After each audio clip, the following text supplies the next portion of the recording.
Welcome to the 2016 Microwave Me 4th of July special. This year I'm going to be doing a whole bunch of odds and ends I found that together should put together a pretty good show. And this will be done in Sammie the microwave.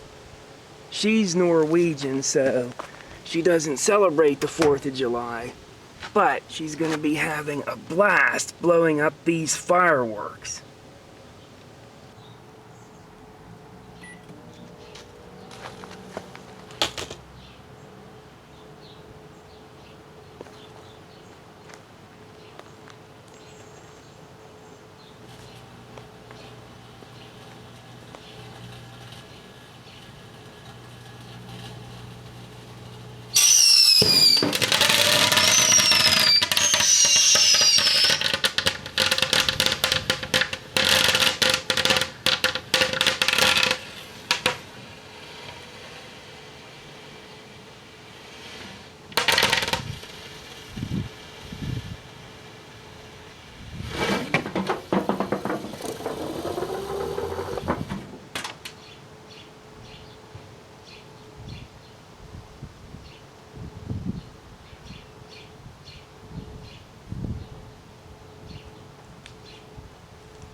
I couldn't tell, but it seemed like Sammie made the sacrifice for our entertainment.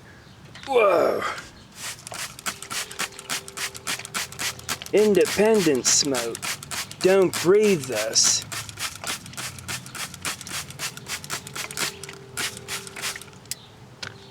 Oh, the Pagoda thing went. The spinners went. Time to examine the post-product. You can see everything went off nicely. Okay, all this together. Kind of cool idea. All went off nicely. But still, doing fireworks in your home microwave, deadly. Doing something like this could very easily burn your house down and get you killed. So don't ever do something like this at home. But feel free to watch the professionals like myself do it. And I hope you have a fantastic 4th of July.